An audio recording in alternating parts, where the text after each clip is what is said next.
Salut mon frère, si tu veux aller vite, va seul.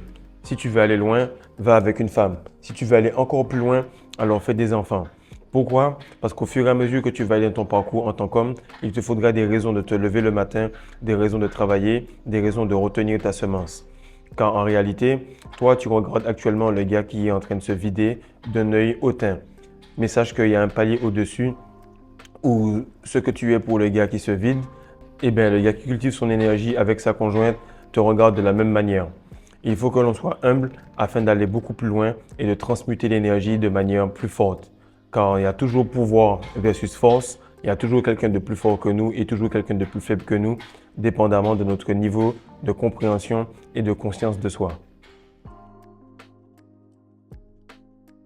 Salut les gars, j'espère que vous allez bien. Donc aujourd'hui, on va parler rapidement des différents niveaux au niveau du pouvoir versus la force, comment les chakras du bas sont toujours moins forts que les chakras du haut, comment le fait que quelqu'un qui se développe pour quelque chose de plus compliqué et qui demande plus de discipline va toujours avoir plus de résultats. Donc il est très important qu'on parle de ça afin que chaque personne ne puisse pas s'arrêter à un niveau et se dire qu'il est arrivé. Tant que quelqu'un te propose quelque chose, réfléchis. Demande-toi si tu peux faire un peu plus et essaye d'atteindre ce niveau-là rapidement. Alors, la première chose qu'il y a, c'est qu'il y a différents niveaux d'énergie liés à différents niveaux d'émotion. Lorsque tu commences au niveau du root chakra, c'est au niveau de basse énergie. Lorsque tu viens de perdre ton essence, tu te sens un petit peu humilié. Pourquoi? Parce que tu es faible sur le plan hormonal, logiquement faible sur le plan physique, et ainsi de suite, jusqu'à ce que tu atteignes mental et spirituel. Donc la première chose, c'est que tu as le gars qui va se LeBron James, tu as celui qui est en monk mode, tu as celui qui va faire le sexe sans éjaculation, tu as celui qui va faire du tantrisme et enfin tu as celui qui va faire les orgasmes avec manifestation, etc. Chaque fois que tu passes un niveau, il y a un autre niveau. C'est vraiment important de le comprendre. Donc lorsque tu perds ton essence complètement, tu es vraiment dans le physique, ok? Parce que tu vois que pour toi, 1 plus 1 égale 1. Tu rames, tu es tout le temps en train de faire des efforts, même pour te déplacer, aller déposer quelque chose dans la cuisine chez toi, tu trouves que c'est beaucoup plus compliqué parce que tu as perdu toute ton essence et donc tu es vraiment dans la force, dans le fait de faire des efforts et tout te paraît lourd. Le temps passe vite et tu as l'impression de galérer de plus en plus.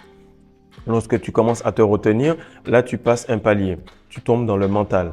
Là, tu sais qu'il faut être discipliné et que tu retiens quelque chose de physique. Donc, tu retiens la semence physique parce que tu es sur le palier mental. Donc là, on est sur 1 plus 1 égale 2. C'est là que tu es en monk mode et que tu te sépares un peu pour te guérir, soit du monde, soit de la femme, afin que tu puisses revenir un peu plus fort par la suite et reconnecter avec la femme. Maintenant, tu es dans le spirituel. Du coup, le mental n'est plus un problème. Tu n'as pas spécialement de raison mentale ou physique de le faire. Tu le fais parce qu'il faut que tu le fasses. Tu le fais parce que ça doit être fait. Et même, tu ne pourrais même pas vraiment expliquer à quelqu'un pourquoi tu fais cette pratique parce que ça fait partie de toi, parce que tu es devenu tout simplement complètement spirituel. Donc là, pour toi, 1 plus 1 égale 11 parce que tu cultives l'énergie, tu la gardes avec ta conjointe, tu fais du tantrisme, tu manifestes des choses, tu as des orgasmes, tu te débrouilles pour tout simplement être. Tu n'as pas de penchant religieux, tu n'as pas de penchant politique, tu n'as pas de penchant de croyance. Pourquoi? Parce que le spirituel n'a aucune de tous ces critères-là. Et c'est là que tu vois que ta progression devient complètement exponentielle. Et tout simplement, je ne sais pas si tu as remarqué, mais de plus en plus que tu avances, de plus en plus que tu fournis de l'énergie. Parce que lorsque tu vas vers ta conjointe et que tu gardes cette essence, tu devais la jeter, donc ton corps en produit plus. Lorsque tu es en monk mode, que tu gardes ton essence, automatiquement, tu ne la jettes pas, donc tu es mieux que le gars, dans une meilleure situation que le gars qui jette son essence tout simplement. De la même manière que tu as le gars qui va dépenser son argent et qu'il y a un autre qui pense qu'en économisant du papier dans un coffre-fort, il va devenir riche. Mais le gars qui fait du tantrisme, c'est un peu comme l'investisseur qui comprend l'argent, l'énergie et les lois de l'univers. Donc, si tu penses qu'en retenant cela, tu vas progresser, tu vas toujours être dans le 1 plus 1. 1 euro plus 1 euro, 1 dollar plus 1 dollar, 1 franc CFA plus 1 franc CFA. Mais celui qui a compris les énergies et compris le tantrisme, il sait que cet argent-là n'a de valeur que si elle circule dans quelqu'un d'autre, dans l'univers ou tout simplement qu'il puisse le donner à quelqu'un et donc l'univers va lui donner beaucoup plus. Donc ce que tu vois dans ta bourse est valable dans la vie. Le deuxième point, c'est que ton niveau de progression dépend vraiment de ton niveau de développement personnel. Ok? Lorsque tu te LeBron James, tu es dans la troisième dimension, donc tu objectifies la femme. Tu es tout le temps en train de la voir comme tout simplement un outil de masturbation et un outil de gratification personnelle. Lorsque tu passes dans le monk mode, dans le mental, tu te sépares du monde et de la femme, donc tu te fermes un petit peu pour que tu puisses te guérir. Maintenant, sur le tantrisme, là, tu es rechargé par le monde et par la femme versus le gars qui était vidé et par le monde et par la femme. Donc, tu peux voir les choses comme « Merde, il va m'arriver tel ou tel test. Qu'est-ce que cela peut m'enseigner? Et si je ne relapse pas, si je ne m'énerve pas et que je prends cette énergie et que je la réinvestis, qu'est-ce que je peux faire avec? » Et c'est la même chose pour tout. Tu as une décision de garder cette essence et la réinvestir ou une décision d'exploser et de tout perdre. C'est à chaque fois cela, c'est simplement qu'il n'y a pas de bien ou de mal. Il y a tout simplement toi qui va pivoter cette énergie dans un sens et qui va t'affecter ou t'élever. Et ça, c'est quelque chose que les gens n'ont pas compris et refusent de comprendre, c'est que ton niveau de conscience, ton niveau de compréhension du monde ne dépassera jamais ton niveau de compréhension du sexe parce que c'est là que tout a commencé. Et si tu ne comprends pas le sexe, tu ne peux pas comprendre Dieu parce que c'est Dieu qui l'a créé. Et si tu ne le maîtrises pas non plus, il va être compliqué pour toi d'aller beaucoup plus loin dans la vie. Parce que de la même manière que tu fais attention lorsque tu parles à quelqu'un au début pour apprendre à le connaître, c'est la même chose que tu fais avec une femme. Et lorsque vous le faites dans un date, après vous faites pareil dans le lit et ainsi de suite. Avec chacune des personnes, il y a cette phase de cohésion, des phases de compréhension avant que vous puissiez avoir cette unification. Le troisième point, c'est que le tantra est au monk mode, ce que le monk mode est au LeBron James. À chaque niveau, il y a plus fort que toi. À chaque fois que tu avances, tu te dis voilà, le religieux, il est comme ci, le gars qui est spirituel, il est comme ça. Moi maintenant, je suis à tel ou tel niveau. Il faut comprendre que actuellement, toutes les personnes que tu es en train de regarder, tu étais à leur place. Et donc, comme un gars qui est en train de bâtir sa compagnie, tu es tout simplement en train de comprendre là où il est passé. Et normalement, la plus grosse qualité que tu es censé développer en rétention séminale, c'est la tolérance. Pourquoi? Parce que tu n'as aucune phase où tu te dis « je suis de ce penchant » ou « je suis de ce penchant ». Tu es énergie et l'énergie, elle est tout simplement. Donc, tu comprends à peu près le gars qui se LeBron James parce que tu as été là, le gars qui est en monk mode, le gars qui est tout simplement en train de perdre son essence ou le gars qui est en train de faire du tantrisme. Pourquoi? Parce que pour bâtir ta compagnie, pour arriver ici, tu as dû passer par tous les postes pour ensuite embaucher les gens. Maintenant, dans la charte pouvoir versus force, tu as les différents chakras. Donc toi, lorsque tu commences à retenir ton essence, lorsque tu commences à bosser sur toi, tu sors de la force et automatiquement, ça te mène à être de plus en plus fluide, avoir de plus en plus d'énergie. Ok? Et ce que j'ai remarqué, c'est que les jours où, par exemple, tu fais du sexe tantrique, eh bien, tu as beaucoup plus de facilité à évoluer parce que toutes tes pensées se réalisent parce que l'énergie, elle est montée. Tu n'étais pas en train de la retenir. Donc, ce que le gars qui est en monk mode est au gars qui se LeBron James, le gars qui fait du tantrisme le voit de la même manière. Parce que lorsque tu retiens ton essence, tu as beaucoup d'énergie, mais tu fais beaucoup toute la journée. Tandis que lorsque tu es dans le tantrisme, tu es tout simplement et les choses arrivent. Donc, le plus tu vas dans une discipline compliquée, le plus la discipline sur toi est forte, le plus tu travailles sur toi-même, le moins tu as besoin de travailler. Et à chaque fois, les entrepreneurs te disent cela. Si tu veux faire la transition entre le salariat et l'entrepreneuriat, la meilleure chose à faire, c'est de travailler sur toi avant d'aller travailler pour ton patron. Et pourquoi je dis ça? C'est parce que lorsque tu es en monk mode, c'est bien, mais il y a des moments où, il y a des moments où ça fluctue. Ta testostérone monte, elle descend, des fois tu n'as pas trop envie, tu n'as pas d'énergie et tu n'as pas trop cette facilité à pouvoir élever ta vibration très très élevée. Oui, il y a des choses que j'ai mis dans le e-book, il y a des routines, il y a des petits trucs, mais lorsque tu vas vers quelqu'un, que tu t'unis avec cette personne sur le plan spirituel, mental et surtout sexuel, qu'est-ce qui arrive? C'est que ta vibration va augmenter sur le champ. Contrairement au gars qui est en monk mode, il va tout simplement devoir faire beaucoup d'efforts pour remettre son mental et son énergie en place. Mais de cette manière-là, lorsque tu vas t'unir à quelqu'un et mélanger vos énergies, ta vibration va augmenter automatiquement parce que ton niveau hormonal va augmenter automatiquement. Et c'est là que tu comprends pourquoi le monk mode n'est pas si attaqué que cela. En réalité, ce qui est attaqué, c'est la sexualité par les films pour adultes où on t'apprend ce qu'il ne faut pas faire. C'est pour ça que le mariage est attaqué parce que c'est la façon de monter en vibration la plus élevée. C'est la façon qui va motiver un homme à se dépasser et à travailler de plus en plus. Donc très important, lorsque tu veux aller vite, tu vas seul. Lorsque tu veux aller un peu plus loin, tu vas avec ta femme. Et lorsque tu veux aller encore plus loin, alors tu fais des enfants. Le quatrième point est très important, c'est le Happy Life, Happy Wife.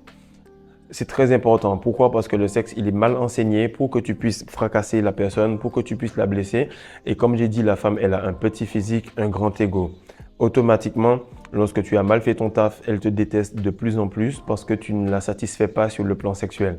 Et normalement, je crois que j'ai entendu un imam dire ça sur TikTok il n'y a pas longtemps. Il disait que si tu fais mal le taf et que tu n'arrives pas à faire venir ta femme correctement, elle est en droit d'annuler le mariage. Pourquoi? Parce que tu n'arrives pas à pratiquer les choses. Elle s'est dit, voilà, j'ai mis l'alliance, me suis posé avec ce gars-là, il m'a mis là tout simplement en cage et je ne peux pas avoir de plaisir. Donc tu dois lui apporter les plaisirs de la vie et elle, elle doit te soutenir. Donc lorsqu'il y a engagement envers son plaisir que tu dois lui donner, elle, il y a soumission envers ton autorité. Maintenant, ce que tu remarques, c'est que l'orgasme féminin, il bénit une maison, tout simplement. Lorsqu'une femme, même si elle mesure 1,40 m et qu'elle est fâchée, tu vas te rendre compte que ça cause des difficultés. Tu vas te rendre compte que elle est beaucoup plus énervée. Tandis que lorsqu'elle est bien et qu'elle est tout simplement stable, tu vas te rendre compte également qu'elle bénit toute la maison et que tout va bien. Le plus gros juron que tu peux dire à une femme, c'est de lui dire tout simplement qu'elle est frustrée sexuellement et ça va augmenter son agressivité. Pourquoi? Parce qu'elle va remarquer que dans son essence féminine, elle ne peut pas avoir de plaisir en dehors d'un homme. Elle ne peut pas avoir de satisfaction, de pénétration du monde sans un homme parce qu'elle est censée attendre de manière passive qu'on lui remette les présents, qu'on lui remette ce plaisir. Donc une femme qui est satisfaite, automatiquement ça fait une meilleure société. C'est pour ça que la sexualité est complètement pétée et c'est pour ça qu'on n'arrive pas à avancer avec la sexualité classique. Donc très important de comprendre un petit peu le mécanisme de la matrice, de comprendre le mécanisme de ton adversaire afin de faire l'inverse de ce qu'il attend de toi. Maintenant, le cinquième point que tu remarques souvent, c'est qu'on te dit que derrière chaque homme, derrière chaque réussite, il y a une femme. Et en fait, une femme, elle est d'apparence passive. Elle est passive, pourquoi? Parce qu'elle n'a pas d'effort à faire sur le plan physique. Et maintenant, les femmes se dépassent, elles veulent bosser beaucoup plus, elles veulent être en compétition avec les hommes, ce qui fait qu'elles perdent en intuition, elles perdent en observation. Lorsque tu bouges beaucoup, lorsque tu travailles beaucoup, tu ne peux pas observer. Et lorsque tu ne peux pas observer, tu es tout simplement en train de subir la vie. Donc l'homme, il a beaucoup plus de force physique, un système nerveux et une résilience à la douleur beaucoup plus forte. Pourquoi? Parce que il est fait pour aller affronter le monde. Par contre, la femme qui est derrière, comme le second, lorsque tu as l'aîné et le deuxième, il va pouvoir plus observer et voir un petit peu ce que le plus grand n'a pas fait correctement. Donc la femme qui est derrière l'homme, elle va regarder la psyché, elle va regarder tout ce qu'il y a comme l'intuition, la spiritualité, elle va manifester pour lui et elle va réussir à lui donner des petits conseils que lui, il n'avait pas vus en premier. Donc encore une fois, si tu veux aller vite, va en monk mode, mais fais beaucoup d'efforts. Si tu veux aller loin, va en tantrisme et débrouille-toi pour que chaque chose que tu dises puisse se manifester rapidement. Donc peu importe où tu es, en monk mode, en train d'essayer d'arrêter de regarder des films ou tout simplement en train de cultiver ton énergie, c'est un chemin, c'est une routine et si tu réussis à avancer un peu à chaque fois, tu vas te rendre compte que c'est un pas après l'autre. 1 plus 1 égale 2 sera toujours mieux que 1 plus 1 égale 1 et j'espère que bientôt tu seras dans le 1 plus 1 égale 11 car en réalité, on n'a aucun effort à faire. Le seul effort à faire, c'est de bosser sur soi avant d'aller bosser pour les autres et bosser dans le monde. Donc partage ça, like et surtout essaye de bosser sur le prochain niveau car peu importe à quel point tu connais quelque chose, il y a toujours quelque chose de plus grand que toi. Peace. Fille, je veux plus être une girl's boss. Hustle, work hard, je veux pas transpirer. Je veux pas me fatiguer, je veux pas courir après l'argent. J'en ai marre de me dire j'ai pas été productive, je veux me reposer. Déjà exister, c'est très difficile, déjà se poser des questions, être en phase avec soi-même, se comprendre, apprendre à se connaître, guérir de ses traumas, faire sa skincare, faire du sport, être healthy. Qui a inventé ce concept de girl's boss? C'est un monsieur, j'en suis sûre. Ils veulent nous nuire, ils veulent nous lobotomiser le cerveau. Vous êtes fatigué, c'est vrai ou pas? Je veux me reposer moi sur un homme comme ça, mettre ma tête sur son épaule comme ça, et me dire c'est bien chérie, t'as bien travaillé aujourd'hui. Moi je me suis bien occupée de moi, je peux te soutenir. Voilà, je me suis suffisamment reposée pour être attentive. C'est ça que je veux. Ça y est. L'entrepreneuriat, les hackathons, les incubateurs,